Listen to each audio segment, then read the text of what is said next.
والصلاة والسلام على رسول الله ونشهد أن لا إله إلا الله وحده لا شريك له ونشهد أن محمدا عبده ورسوله. You want to say something? I wanted to just do a quick introduction. Of course. You need this? I think I'm Okay. Assalamu alaikum everybody. Welcome to this event. This event was put together really last minute because Brother Mazen Mokhtar was going to be in town, and mashallah he's an expert in this field of Tarbiya. He's been leading Tarbiya for mass Muslim American Society for many years. He was the head of Tarbiya department for national for several years as well. And the topic today is building a Tarbiya system for one's family. Tarbiya, there's knowledge, there's intellect, and then there's a Tarbiya system that we build for our homes. How do we engage ourselves with our relationship with Allah?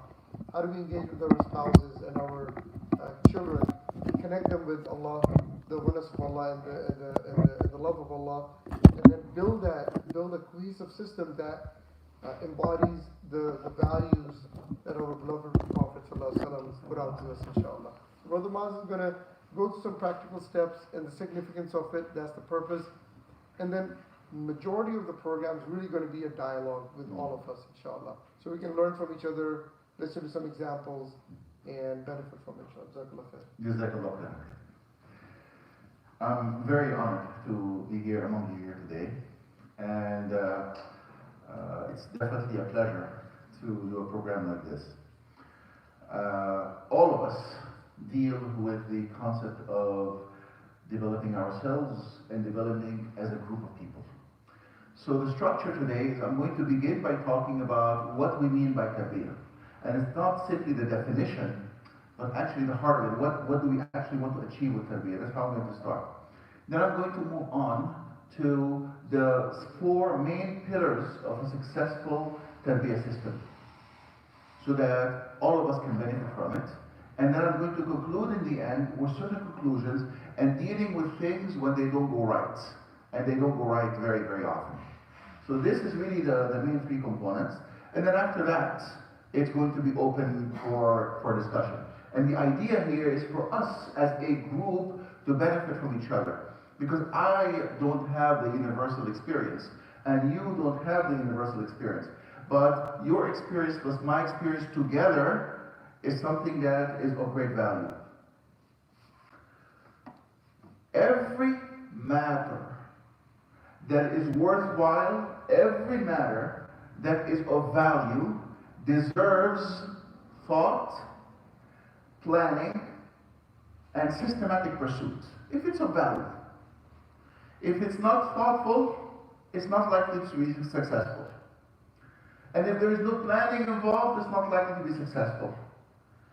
And if it's not systematic, you have a plan, you follow it a day, and then you miss 10 days, it's not likely to be successful.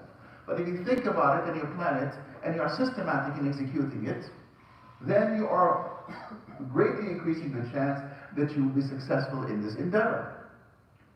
Now, when we talk about Tarbiya, the definition is the comprehensive personal development personal development process that all of us go through. And Tarbiya is self-Tarbiya, it's self-development, but it's also mutual Tarbiya, mutual development. So when I am raising my children, that's Tarbiya. When I am trying to improve my own behavior, that's Tarbiya. And when I'm reminding my wife, or she's reminding me of something, that is also part of the process of Tarbiya. So all of these components that help move us in the direction of being better versions of ourselves. It's a comprehensive thing, Tarbiya. It's not just one part. And when we say Tarbiya in our context here today, we mean the entire personal development system guided by Islam. You could use the linguistic term Tarbiya for different, pursuits away from Islam. But what we mean here is the entire holistic personal development system that is guided by Islam. And it has certain characteristics. It's a lifelong pursuit. So it's not something that stops at some point. It's a collective pursuit. I help you and you help me. And the Messenger ﷺ refers to this in many ways. For example, he tells us each one of us is on the ways of their intimate friends. So watch out who your intimate friends are. So you accompany good people, you kind of are likely to drink in without even trying some of their good habits. And you accompany bad people, some of their bad habits are bound to rub off on you. You have to make effort for those habits not to rub off on you. But you accompany good people without effort, some of their good habits will rub off on you. So I still write Bismillah ar-Rahman ar-Rahim at the top of every page when I write, because my friend in college, I noticed him writing Bismillah ar-Rahman ar-Rahim at the top of the page. He wasn't doing it for my sake, he was doing it because he was doing it and I noticed it. And I asked him about it and I thought it was a good habit. So now every single time I write Bismillah ar-Rahman ar-Rahim, he benefits. And that is also part of the process of growth. So it's a lifelong pursuit, it's a collective pursuit, and it does not flow in one direction. It's not always from parents to children, it's not always from husband to wife, or from wife to husband. It flows, it is communal, it's a communal process. So I benefit from you and you benefit from me. And that's why one of the things that is very much noted about relationships between people, the basis of the relationship determines the nature of the relationship. And applies also to Tarbiya. The basis of the Tarbiya determines the nature of the Tarbiya. So if your relationship with somebody is positive, it is likely easy for you to give and to receive positive influence. And if the relationship is hard, that is unlikely. Tarbiya is an art more than it is a science. It's not a set of fixed steps that you have to follow, and if everybody follows them, they are likely to produce the same results. They have to be the act of Tarbiya has to be adapted to the needs of each person. My needs are different from yours. What works with me doesn't work with you. One person is very physical, one person is very intellectual, one person is very emotional, one person is inspired. What they are looking for is inspiration.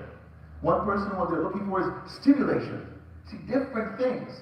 And if you recognize what benefits you, you are likely to benefit yourself. And if you recognize what benefits, for example, your children, you are likely to have a greater impact on them. So it's an art, not a science. It has many dimensions. There is the spiritual dimension, which is very important and foundational. There is a reason why Ashhadu an la ilaha illallah is the very start of Islam. Wa-imanu billah is the very start of Iman. And Bismillah ar-Rahman ar-Rahim is the start of every recitation. So the real foundation of everything is in la ilaha illallah. So it's spiritual, but it's also intellectual. It's about understanding. It's also practical, about picking up habits. So it has different dimensions. It's also emotional. It's about an emotional attachment to good habits.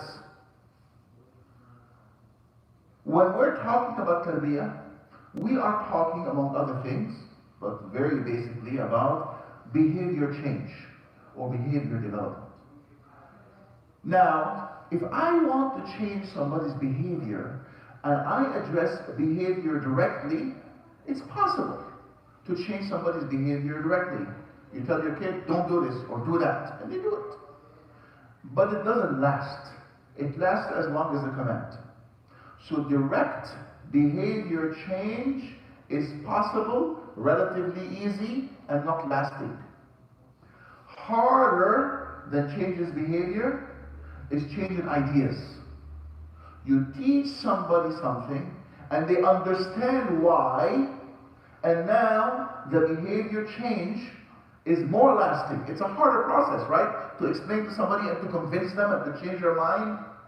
But once you've done that, you've created a longer lasting behavior change. But there is a third level that is deeper than that, and that's the fundamental level. People don't change when they are convinced. People change when they want to change. People don't quit smoking when they realize smoking is bad for health. They quit smoking when they want to quit smoking. People don't become Muslim when they are convinced that their beliefs in multiple gods don't make sense.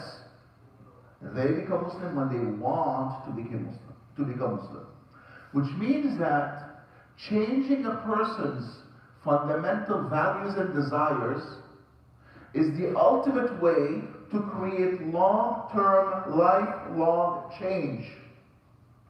And it is the hardest thing to do. So it is the easiest thing is to tell a person to behave. Harder than that is to change how they think, and harder than that is to change how they feel. And if you want to create lasting tarbiyah in your home, then you have to address how people feel. It's not simply you remind them of salah at the time of salah, is you want to get them to the point where they want to pray. When you forgot about Asr and Maghrib is closed, they run to you, quick, quick, quick, quick, with a sense of urgency that is coming from the psyche, from inside. Not because they've been taught you have to do quick, quick, quick, time for Asr is almost up, we have to pray now. You want to create that kind of change. Then it is lasting change. The goals of Tarbiya include instilling basic values. And values, what we mean by values, are the things that people consider valuable. So, a person values their marriage. They're willing to do a lot to protect the marriage. They're willing to withstand a lot, to sacrifice a lot for the sake of that marriage. And another person doesn't value the marriage. They easily talk about divorce. So you want to instill basic values, again guided by the values of Islam. You also want to protect identity. And what we mean by identity here, you have basic identity and acquired identity. Basic identity is I'm a human being and I'm a Muslim. Acquired identity, I happen to be an engineer, I happen to be a psychiatrist, I happen to be a writer. These don't carry moral value. You happen to be, Pakistani father, American mother, born in 1982, and you have blonde hair. None of these carry moral value. You happen to be male, you happen to speak Arabic, none of them. Now, you use your knowledge of Arabic to improve your Quran, that carries moral value. You use your medical skills and you are conscientious in treating your patients, that carries moral value. So when we talk about protecting the identity, I am talking about the moral identity. And the moral identity starts with your relationship with Allah subhanahu wa ta'ala. After all, if you happen to be, let's say, Syrian, and your children identify more as American, that's okay. It's not bad. There's nothing wrong with that. But if you identify as honest, you feel yourself as an honest person, and your children don't value honesty, now that's a problem. It also has a goal for them not only that you instill basic values, that you protect the identity, but also to thrive as Muslims. We don't want to just survive, we want to thrive, right? And that is not enough. Also, one of the goals of Tarbiya is to develop people who are able to lead within every position in society. That's what you want to accomplish. So a successful process of Tarbiya produces men and women who have the right values, who understand that identity is tied to Allah subhanahu wa ta'ala, who are able to thrive and succeed, and who are able to lead. And lead here, I don't mean positional leadership, as if you have a position and you're the head of this or the president of that. I mean lead by example. وَجَعَلْنَا لِلْمُتَّقِينَ إِمَامًا. Make us leaders among the righteous. The types of people, when people look at them, they admire them. That's what you want. That's the kind of leadership. There are 4 cornerstones of the Tarbiya process that I want to talk about briefly.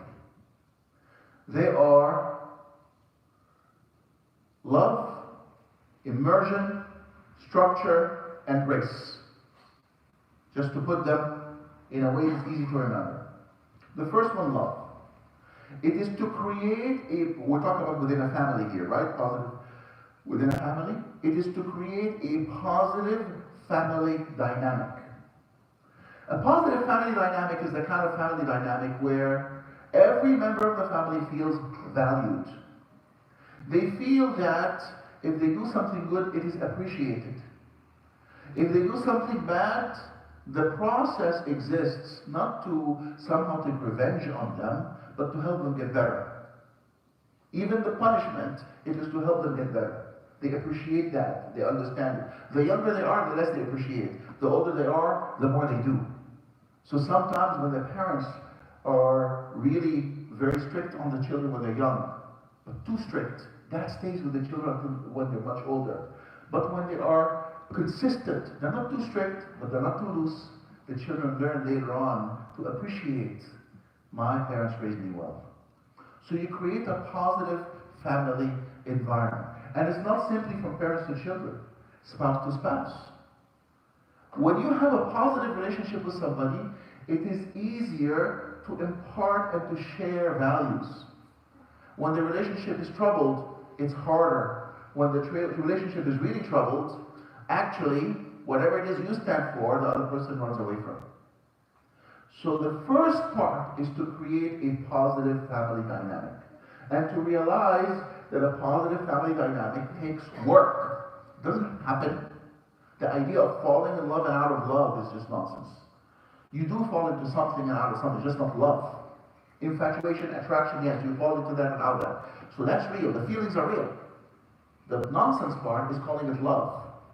Love is something much, much deeper, develops over years with shared experiences, with confidence building, with trust building over a long period of time. It doesn't disappear all of a sudden, just like it didn't happen all of a sudden. And it takes work. It takes work with your spouse, it takes work with your children, it takes work with your cousins and your neighbors and your friends, it takes work. But that's the first cornerstone. And it is very difficult to move on to anything else if you don't have that one first. When the people around you trust you, they know that whatever you do with goodwill, not simply because you're frustrated now, so you blow up on them. And if you do, they know he'll come down and he'll apologize later. He's not too arrogant to apologize. Oh, I'm the dad, I can never. No. So that builds trust. The second part is immersion. Ibn Khaldun, known as the father of sociology and analytical history, he writes that the best way to learn a language is by immersion. The idea of learning a language by learning the grammar rules is really, it's a whole lot of effort with very little outcome. How do children learn a language? It's by immersion. They hear it all day long, then they talk, then they make mistakes, and then they correct the mistakes, and then they learn. How do they walk? They try to walk, then they fall, they walk, fall, walk, and then they take a step, and then a two, and then three, and then they walk. When you create an immersive environment, you create an environment that imparts the values you want to impart and you want to share within your family. That includes first and foremost to lead by example. The way you live is the way you'd like them to live. Do what I do. Don't say, do what I say, not what I do. Actually behave the way you'd like to see them behave. They will unconsciously become more and more like you. They will learn more and more from you. So that's the first thing. But also, part of the immersive environment is that you make the culture of the home, it's a culture that reflects the values that you want, the Tarbiya that you want. The culture of the home, it's a home that remembers the Quran frequently. The culture of the home is that we don't tell inappropriate jokes. And I don't mean by that dirty jokes too, but even like racist jokes or anything like that, or something that's mean. Sarcasm can be very mean. We don't tell these things. That's not the culture of the home. The culture of the home is that when we pray together. The culture of the home is that we have conversation, we talk. We sit at a certain time and we do so regularly and frequently. That's all sharing of ideas. The culture of the home is that we pray together and then perhaps after Salah, you do a khatira, you do a thought, an idea. An idea after idea after idea after idea. You have 5 chances a day. Practically speaking, you have 2 or 3 a day. That's a lot of ideas day after day. You share a thought and a thought and a thought and a thought. And that adds up. That's all part of immersion. Immersion means that if you want your daughter to wear hijab, then the home wears hijab. The mother wears hijab to begin with. And if there is somebody who doesn't wear hijab, that's okay. We don't teach them these are bad people. They're not bad people. But we teach them that's a mistake. You know, your aunt, we love her very much. She's a very good person. But it would be better if she wore a hijab. For example, if that's I'm picking on hijab as an example, but any value. Smoking, right? There is an uncle who smokes. The message is not the uncle is an evil person, or a bad person, or a bad Muslim. That's not the message. The message is, this is the bad habit. You know, be a lot like your uncle, but not in that. Your uncle is also very, very generous. You know, your uncle, every opportunity he has, he gives so much, you see? So you're bringing the positive value. That together with surrounding yourself with the right friends and involving yourself and your family in the right activities creates an immersive, positive culture.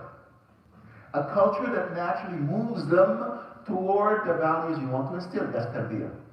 The beautiful thing here is that immersive Tarbiya does not take much effort.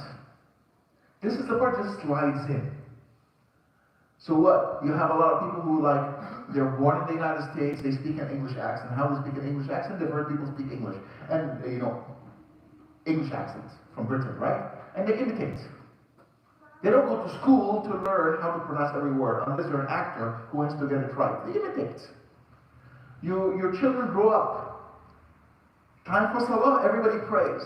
And then you have your 6-year-old. He wants to be a big kid. He doesn't want to be one of the little kids. So the 4-year-olds are sitting every time in Salah. And the 8-year-olds are praying. So the 6-year-old is thinking to himself, do I want to be like the 3-year-olds or the 8-year-olds? So you create that positive environment. You don't have to teach them. Anything you can impart by immersion, impart by immersion. Next comes create structure. Some things have to be taught. Quran has to be taught. And we make a big mistake. It's a beautiful thing we do, by the way. Just how we do is a mistake. The Muslim community loves the Quran. It's universal, right? We love the Quran. We tend to focus on memorizing the Quran, which is a beautiful thing. Don't stop. But we don't tend to focus on the meaning of the Quran. But the Quran is a message. Far better to understand it than to memorize it. Far better to understand and act upon it than to memorize it and not understand it, right? So learn the Quran. That requires structure. That doesn't happen by immersion. They don't hear the Quran and they learn it. That requires structure. Create structure around teaching them the basics of fiqh, their deen. Create structure around the seerah of the Messenger sallallahu alaihi wasallam needs to be taught. The Quran cannot be understood without the context of the seerah. And fiqh itself cannot be understood without the context of the seerah. So you teach that. So how do you create that structure? You have to set aside times within the family and times outside where these things are taught. Quran, maybe there's a teacher. So they go to a Quran class 4 times a week. It could be online, it could be in person. You can choose what fits your family. But a structure is needed. And a goal is needed. Structure does not simply mean they go 4 times a week. It also means we're going to memorize a juz by this time. There's also, you have to create structure around understanding the aqidah. And the aqidah here, I don't mean the details of the science of aqidah. Only specialists need to understand the science of aqidah. You and I don't, unless we have great interest in it. I mean by that to understand why they are Muslim. You don't want the family to grow up, and when your children first go to college and they take their first philosophy class, they're totally confused. Because they've done everything by rote, but they don't understand why they're doing what they're doing. It's very, very important for them to understand why they are doing what they are doing. It's crucial. قُلْ هَذِهِ سَبِيلِي أَدْعُو إِلَى اللَّهِ عَلَى بَصِيرَةٍ أَنَا وَمَنِ اتَّبَعَنِي. Say, this is Allah subhanahu wa ta'ala telling the Messenger sallallahu alaihi wasallam at the end of Surah Yusuf.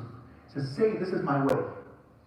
I call to Allah with insight with understanding, not blind following, with insight, with understanding. Me and those who follow me. So the ayah teaches you two things. Da'wah is mandatory on the followers of Muhammad sallallahu alaihi wasallam, and understanding is mandatory on the followers of Muhammad sallallahu alaihi wasallam. So you create the structure inside the house where there are times set aside for things like salah and learning, and outside the house for things such as classes. The last component is dealing with setbacks gracefully. I'm not perfect, are you? You know, I love that old joke that says, I used to be arrogant, but now I'm perfect. But of course, all of us have shortcomings. And I don't mean your children. You have shortcomings. I have shortcomings. I make mistakes for which I am blameworthy. Not just I make mistakes for which I am blameworthy. If I am a good Muslim, I will welcome that I am corrected. If I am a good Muslim, I will welcome that I say a scientific fact, turns out to be wrong, and my child will correct me, or I make a mistake, and by accident I'm talking and I gossip, and my wife reminds me, we really shouldn't be talking about this person. Beautiful! That is grace. You deal with setbacks gracefully. Your family, your children will make mistakes. Sometimes they will make your hair fall. And you have to deal with it gracefully. Allah says in the Quran, order your family to pray, وَاسْتَبِرْ عَلَيْهَا, and have great patience over it. Not isbir, have patience. Istabir, have great patience. So sometimes you have to have great patience. If you want to have proper tarbiyah, you don't cut the cord. Not because your son or your daughter did something wrong, and in your mind, correctly, it's a big mistake, and you're right. It's not just in your brain. Okay? You feel it's a big mistake, and it is a big mistake, and Allah has judged it to be a big mistake, and somehow you cut the relationship, and now there is no way back. It's much harder. No. You have to engage in one of the hardest things, and it's the quality of leadership, and I'll end with this. You have to know when to ignore, to bypass, to forgive, or to set aside mistakes. And you have to make a value judgment, knowing the nature of your family members, your own son, your own daughter. When the most effective thing is to give them the silent treatment, and when the most effective thing is to give them a hug. You have to make the judgment. And you have to be willing to make the wrong judgment. Just be aware, the right judgment is never to always just tell them this is wrong. Sometimes that's the right thing to do, other times that's not the right thing to do. So you have to be the judgment. So these are some thoughts about Tarbiya in the house, in the home. I have many more thoughts for the discussion, so the discussion dies down, I'll bring them up, or if they come up, I'll mention them. But I'd like to open it up to a discussion about how we can incorporate a structured tarbiyah in our home. And structured here means it is deliberate, it has a plan, it has phases that you can succeed or not succeed in, so that the family as a whole progresses. So I'd love to hear your thoughts.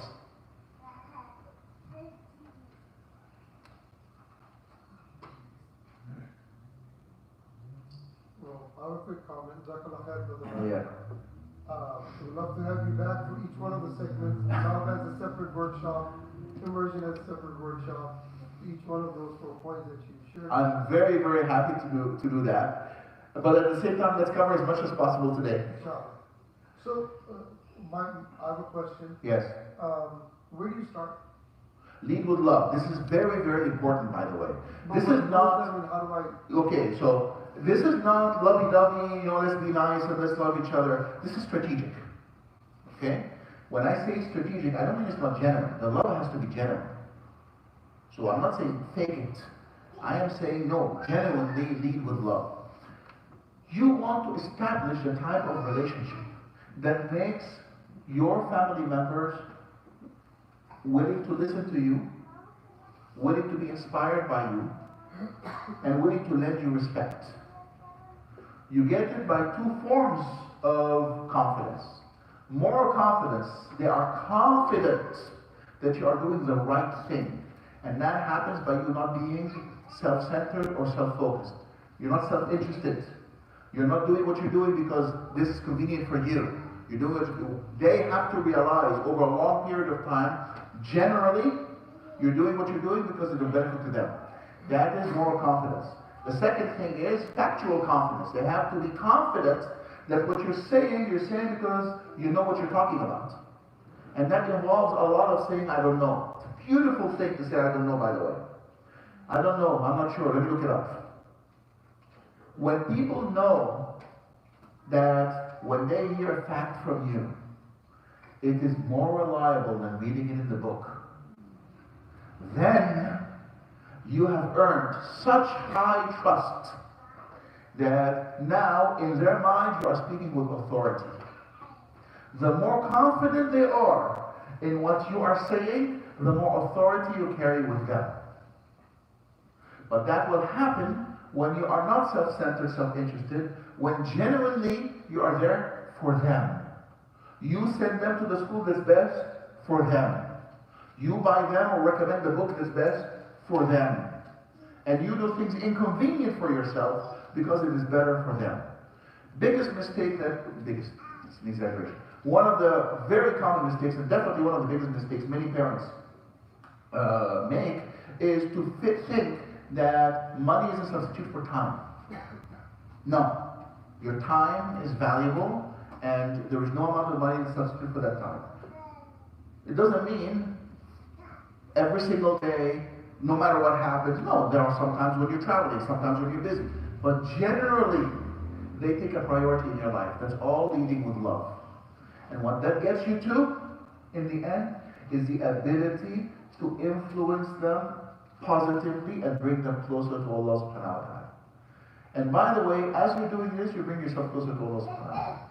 Allah loves this. Like this whole idea of love within the family, so dear to Allah subhanahu wa ta'ala. Did I answer your question? You did, but it popped up more questions. Yes? Because now, in my mind, a Tarbiya system is more of a checklist versus now you're throwing in a very subjective element. Yes. Of how do we even feel about each other, right? So I categorize the checklist as far as the goals are concerned. That might be a checklist. But the means to achieve those goals, that's really, really an art. So I'll give you an example of the positive environment. Anas ibn Malik, radiallahu anhu, he says, I accompanied the Messenger sallallahu alayhi wa sallam for 10 years in Medina. During this time, I would frequently make mistakes. He was a little kid. When he arrived in Medina, his mother was definitely very, very smart, and she knew what she was doing. She says, I'm giving you my son to serve you, Rasulullah sallallahu alayhi wa sallam, and knowing that her son will learn. So she's sending him to school, essentially, by serving the Messenger sallallahu alayhi wa sallam. He says, for 10 years, I would make many mistakes. And never did the Messenger sallallahu alayhi wa sallam scold me. He said, why do you do what you not do? One time the Messenger sallallahu alayhi wa sallam sent him on an errand. He says, I went out, and I saw some kids playing, and I started playing with them. And I forgot about the Messenger sallallahu alayhi wa sallam, what he asked me to do. Then after a while, the Messenger is missing me. He goes outside, sees me playing with the kids. So he says, what have you done? He says, I'm going to go right now. And he runs. That's a positive environment. Do you realize how positive the Messenger sallallahu alayhi wa sallam was? He was so positive, literally. People would walk up to the Messenger sallallahu alayhi wa sallam and would say, Ya Rasulullah, I'm dishonest, what can I do? Ya Rasulullah, I'm a liar. People, literally, you find this in hadith. Ya Rasulullah, I have my eyes, I love to look at women. What can I do about that? So it is such a positive environment. They understand the Messenger is not in the business of scolding them. The Messenger is in the business of helping them. That's in the Quran. وَمَا أَرْسَلْنَاكَ إِلَّا رَحْمَةً لِلْعَالَمِينَ. We have not sent you except as a mercy. The Messenger sallallahu alayhi wa sallam was not sent as the terrible presence. So he sees a man. The man sees the Messenger sallallahu alayhi wa sallam kissing his children. So he says, you kiss your children? So the Messenger sallallahu alayhi wa sallam said, yeah, don't you? He said, I forget if he said 10 or 12 children. I have so many children. Never once have I kissed any of them. He says, what can I do if Allah has removed mercy from your heart? That's how the messenger was. By the way, the wives of the messenger, sallallahu alayhi wa sallam, were really in love with him. Like that romantic part, they really, really were in love with him. He would be such a pleasant presence in the home. He would come in and the joy would fill the house. Some men come in and the joy would run away from the house. Okay? And I'm not targeting men. This is not unique for men, it applies to women too, but you know what I'm talking about, right? You don't want to be that. You don't want to be that. You don't want to be in the presence of that. If you had a brother or a parent or an uncle or a grandfather who was like that, you don't want to be in their presence. Oh no, he's coming home now.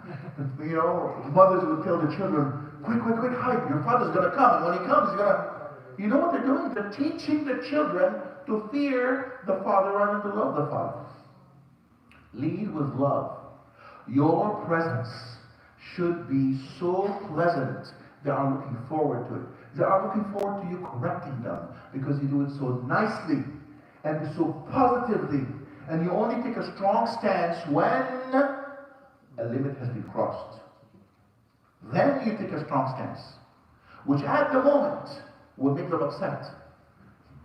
Not too long later, they'll look back and say, my father cared. Because that's the proper time for you to take a stand. Even then, my son or my daughter, I love you very much, but what you have done is unacceptable. Or whatever it is you want to say. But with it, I love you very much. And that's why the general rule is, try to make corrective comments no more than 15% of your discussion. Any comments that you make, basically no more than 1 out of 7, maximum 1 out of 5 is a corrective comment. The others are either positive comments or just general discussion. So don't make corrective comments the general mood of your presence. They should be able to go to you when they're in trouble. If your kid made a mistake, they are the ones who are wrong. They made a mistake. And as a result of the mistake, something happened that's bad. And they come to you first to help them, then you have achieved something that is very worthwhile and you should thank Allah subhanahu wa ta'ala for that. And if they are afraid of you, and as a result they don't come to you, and the problem grows because you can't help them, because you can't hear about it, then there is something for you to improve in that relationship. Any other thoughts? So the 4 parts we said lead with love. Love was first, right? Create a positive family environment. What was the second one? Immersion. What was the third one? I didn't hear. That's the 4th one. Very good. There's the 3rd one in the middle. Great structure, right? If you have those 4, I'm not going to tell you that's an exhaustive list. But if you have those 4, inshallah, you're on good footing. So you lead with love, you create that type of trust and confidence that they will come to you and they will listen to you. You create an immersive environment so that before you teach them anything, they've already seen it. It's normal. Right? Like, imagine your whole life, you've never seen, a person dressing properly. You don't have to be taught. First time you see somebody dressing properly, you think, that's weird. Imagine your whole life, in whatever country you were on TV, you never see people kiss. First time you see people kiss on TV, it's like weird. The point I'm making right now is not about TV. The point is, you didn't have to be taught the right way. You just drank it up. Now, when you see the wrong thing, you either choose to be acclimated and you get used to it and it becomes normal for you, or you choose not to normalize it and you take a stand against it. That's the beauty of immersion. Things just flow. But if you live in an environment where, like the Sahaba, they grew up in an environment where nudity was very, very common. They had to be taught to stay away from such things. They used to make tawaf nude, they used to bathe nude. It was not a big deal for them. Not very different from us today. Like you think like back then they were very conservative. No, they were not. They were into wild parties, they were into prostitution, they were into nudity, they were into a lot of things. But zina was not fully accepted, by the way. in that society. So the idea of covering up and having hayat had to be taught. You know the difference between having modesty, hayat, and being embarrassed? Being embarrassed is something you can't help. Hayat is something you do willingly. Hayat is a strength. Embarrassment is a weakness. It might be helpful to you. It protects you from doing bad things. So I'm not saying it's a bad weakness, but embarrassment is a form of weakness, something you can't help. Like being too afraid, for example, too afraid to get into a fight, or too afraid to steal. It's a fear that, it's a weakness that helps you, so you stay honest, right? But honesty is when you can't steal, you choose not to. So when we talk about, the immersive environment gives them the types of values that they will make the positive choice to do the right thing. When they're young, it's like embarrassment. They've never seen naked people before, they're very embarrassed of it, they just grew up. So the weakness that protects them. When they get older, the values now play the role. You can do whatever you want, you're able to do it if you choose to, you choose not to. So you had women at the time of the Messenger Sallallahu Alaihi Wasallam whose job involved indecency before Islam. There were very few women after Islam.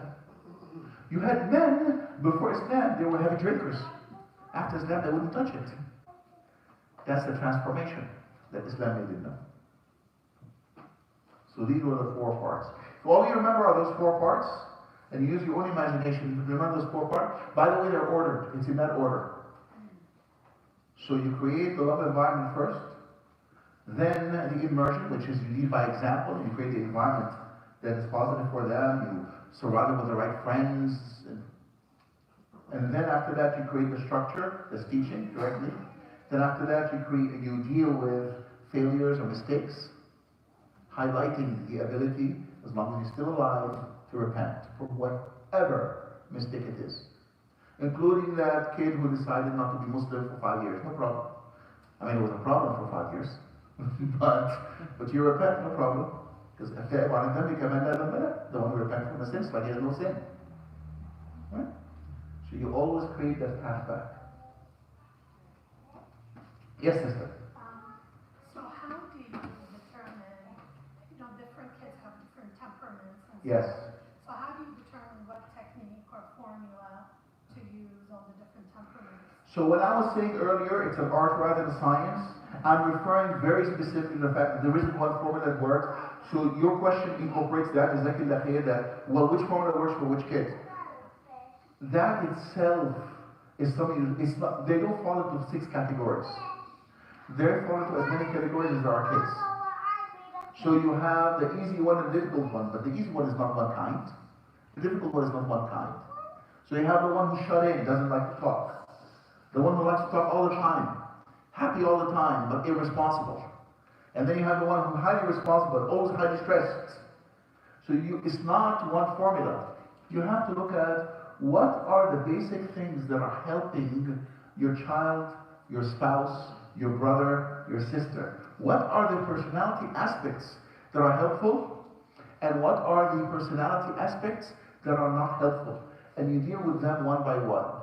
And you know ahead of time, you will make mistakes. And that's the leadership part. The leadership part of parenting teaches leadership, but also it helps you exercise leadership in ways that nothing else does. You have to understand you will make mistakes. And you have to understand it's okay. As long as there are not willful mistakes, as long as you don't repeat the same mistakes. You will take an issue lightly and it becomes a big problem. But now you've learned. Now you'll be watchful over it. And then the other children, you will catch that problem early. And the reverse, you'll be too harsh with one of the children. Like I remember my case one time. One of my children had one bad habit. And it was a bad habit. It's not the end of the world. It's a bad habit. And then he does the bad habit, and I speak out because I've had it. Like how many times you remind a person in one day? And I embarrass him in front of his friends. His face turns red. I realized immediately I just messed it up. I did the only thing I'm supposed to do in the school moment. Just like I embarrassed him in front of his friends, I apologized in front of his friends. But it was too late. Because the net effect is still embarrassment, right? That was the net effect. I made a mistake. The only thing I can say in my defense is, I didn't do it again. That's it. So I tried. And sometimes you make a mistake again, but you catch yourself, because you are also in your own Tarbiya process. By the way, your children raise you like you raise them. They teach you so much.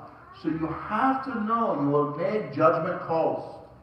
You have to have the courage to do the judgment call you think, not you know, you think is the best judgment call, knowing that there is a risk it might not be the best judgment call. You have to do this. And you will stand before Allah subhanahu wa ta'ala and say, oh Allah, I have chosen not the safe route.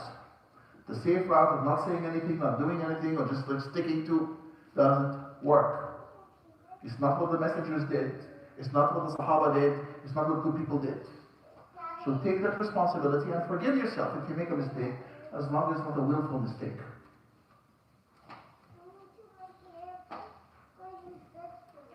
So changing ideas and not behavior. Yes.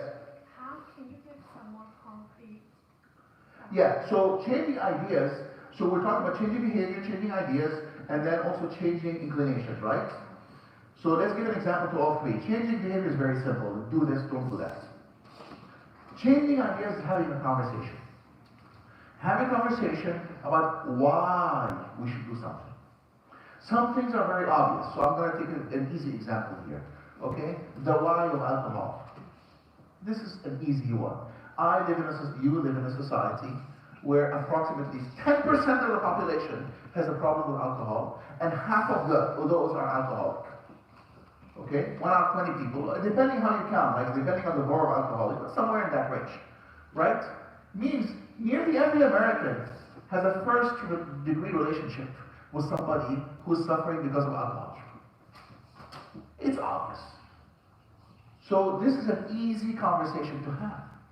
Do you want to be like a drunk? Do you you know what it leads? Is the taste really worth it? Besides, it stinks. It's an acquired taste. It's like smoking. It's not something anybody enjoys the first time. They do it socially, and then they learn to enjoy it. So you can have that. And then there are other things where it's not so obvious. I'm going to choose an easy example again. Eating pork. Well, why don't we eat pork? You give me every excuse, I'll answer you. We don't eat pork for one reason. Allah subhanahu wa ta'ala says don't eat pork. And that's a good enough reason.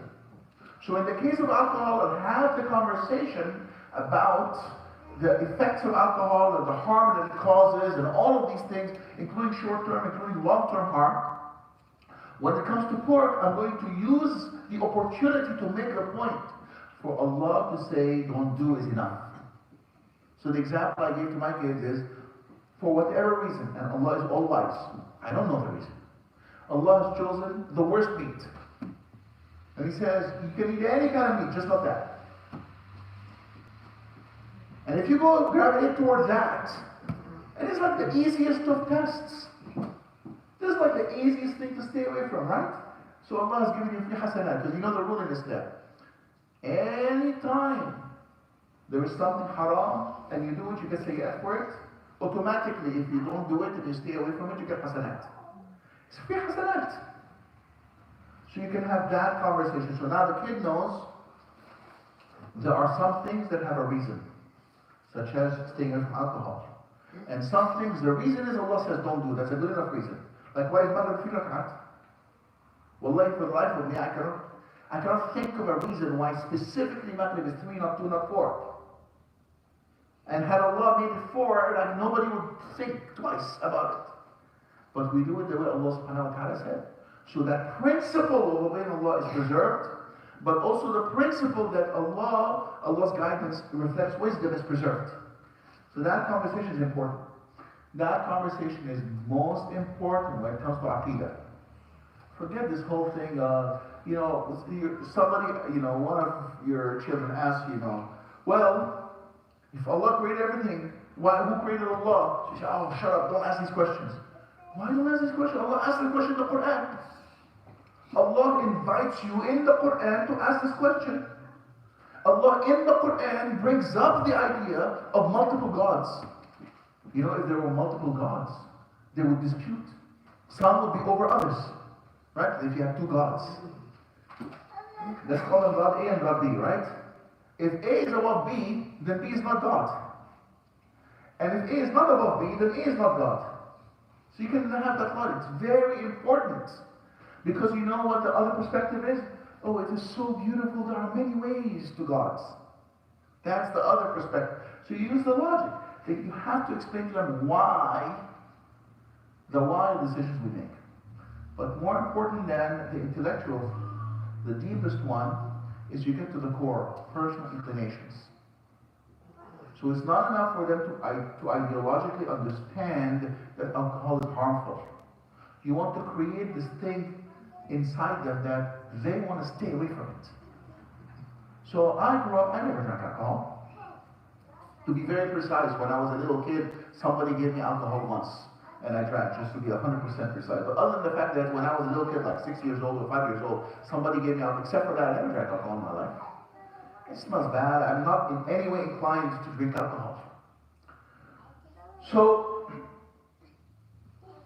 if somebody were to put alcohol on my table, the smell, and I have a keen sense of smell, is disgusting for me. So now I naturally don't want to have the alcohol. I want to stay away from it. And if you were to serve me alcohol that did not smell bad, it smelled wonderful, I still wouldn't want to touch it. Because in my heart, I think of it as something that's disgusting. You want to get them to the point where they see giving money as better than taking money. In their heart, they enjoy it. You know, one of my favorite stories, Umar al-Khattab and some Sahaba were on a long trip in Southern Arabia. Their food ran out. To the point that they went to a beach whale and they got some meat from a beach whale and stuff. But in the trip, when their food ran out, they came to a town. They had no food, they had no money. One of the people in the party traveling, his father is a rich merchant in Medina. So he bought food for everybody on his father's credit. So among merchants, a very common thing. And Umar al-Khattab felt the food that he got was not the minimum. He didn't give them just enough. No, he really was very generous with them. So he objected. He says, you don't have a right to your father's money. Your father has a right to your money, but you don't have a right to your father's money. So you should not be treating everybody. So he said, don't worry, I have an understanding with my father. Anyway, he served them all the food. Some weeks later, they get back to Medina. The father hears about what the son has done. He's overjoyed. He's so happy that his son did this. So this is the culture of giving, not the culture of taking. Some people are teaching the children, you need to get a good job so you can make a lot of money. And there are other people who are teaching the children the same thing in a different way. You need to get a good job, and this way you can give a lot in charity. You can help a lot of people. You can do a lot of good things. Yes, for yourself as well, and for your family, and for your society. It's the same principle, but it's flipped to be about giving, not taking. So you want to get them to a point where they find joy in salah, joy in giving. They are hurt themselves when they find themselves that they beg somebody or they hide. And how do you do this? With consistency. When over a long period of time, for example, somebody lies, and he sees on his father's face, like that. That's very powerful. You just conveyed the message. Not that lying is haram only. It's a disgusting thing. You shouldn't do that. And all of us want to see ourselves as good people. So instill the right values. That will change your thoughts and their behavior. Change your thoughts, that will change your behavior. Change your behavior, that changes behavior. So the flow is in this direction. In one direction, not the other. Actually, it's in both, but mostly in one. Any other questions or thoughts? So I have a question here. On the issue of identity. So, you have a child growing up in the United States. Their parents both come from some other country. They're born and living, growing up here in the United States. What's their identity? Let's say the parents are Pakistani. What's their identity? Huh? Muslim! Muslim, that's it. Whether they like biryani or chips, no problem. Muslim, that's it. And by the way, I encourage you not to teach them you're half Pakistani, half American. I encourage you to teach them you're Pakistani. You're American. You don't have to choose. It's not halfway. It's not one apple that has to be split. Right? If you study engineering and you study law, you're a lawyer, you're an engineer. You're not half lawyer, half engineer. You're a lawyer and an engineer. So don't create, because I personally feel, and so much of what I said here today is based on studies and scientific. What I'm about to say here is very my personal feeling. I think this whole thing about identity is artificial. Not the whole thing, but most of it's artificial. It's an artificial debate. Are you American first or are you Muslim first? That's a silly question. Nobody gets asked, are you American first or Christian first? If you ask, I'm entirely the servant of Allah subhanahu wa ta'ala. Part of being the servant of Allah is I'm a good citizen. I don't have to choose between the two. So don't create an identity crisis where no identity crisis is necessary. Who you are is your values. Who you are is not your hair color or your skin color or the language that you speak. Who you are is your values. Who you are is the pattern of behavior that reflects the moral fiber that you carry. That's who you are.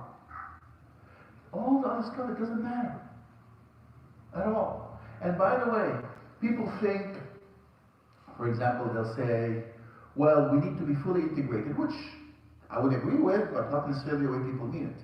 What do you mean by fully integrated in society? Do you mean I have to behave like everybody else? No, I don't want to behave like everybody else. Islam teaches us Muslims to be distinguished. It doesn't teach us to be average. It teaches us to be the best. So no, I don't want to be average. I want to be the best. And I'm going to follow the best. But integrated in the sense that my circle of friends includes the Muslim and the non-Muslim, and I treat the non-Muslim honorably in a way that reflects my values. I may know more Muslims than non-Muslims because I happen to be in that, I go to the masjid and everything. But everybody who deals with me, I deal with them honorably. To be fully integrated means I happen to be a lawyer. I'm not a lawyer, but imagine. I happen to be a lawyer. I'm the best lawyer. I'm the one everybody relies on. I'm not the best Muslim lawyer. I'm the best lawyer who happens to be Muslim. If I'm doing a business, I'm the best employer. I'm not the best Muslim employee. I'm the best employer. All my employees love me because I treat them fairly because I'm a Muslim. My non-Muslim employees, they say, we've never had a boss better than Ali. He's the best. He's a professional. He understands the right thing to do. And he's kind to all of us. And at the same time, he's not one of the mediocre losers. So that's what you want to be. The best. That's being integrated. We don't want to follow. A leader's job is to lead. And the Muslim's role is to lead. Allah has entrusted us with a message that is of benefit to all of society. And we have to share it and lead with it. We have to be the example that everybody else aspires to. You realize our deen protects us from gambling, protects us from alcohol. Your Muslim neighbor, if you're not Muslim, your Muslim neighbor is highly unlikely to teach your children drugs or gambling or lying. It's possible, all of these, the Muslims do all of these things, but it's very unlikely. Your Muslim neighbor is likely to be the best friend to your children.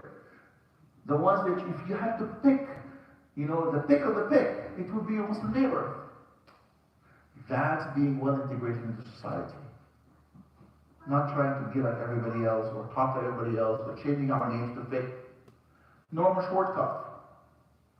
That's not a typical American name. Nobody had a problem with it. He didn't change his name. But the way he behaved, and of course, it's not a person I admire. But the way he behaved, he was fully integrated in American society.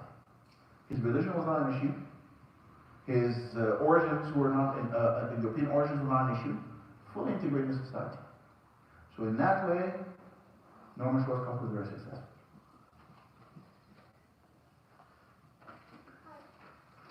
Jazakumullah khairan kathiran. If there's any other final questions, I'm happy to take them, and then we'll wrap it up. Going once, going twice, sold. Jazakumullah khairan kathiran. This was an honor to be among you today, and may Allah subhanahu wa ta'ala bless us all. May Allah make us the best spouses, the best parents, the best children, the best siblings, the best relatives, and the best neighbors, and the best friends. May Allah guide us for ourselves and help us be guides to others. May Allah forgive us and make it easy for us to forgive others. May Allah guide us and make us guides to others. May Allah subhanahu wa ta'ala help us and make us His help to others. And may Allah subhanahu wa ta'ala be pleased with us. And may Allah use us to show the way for others so that Allah be pleased with them. Jazakumullah khair. Wa barakallahu feekum. Assalamu alaikum.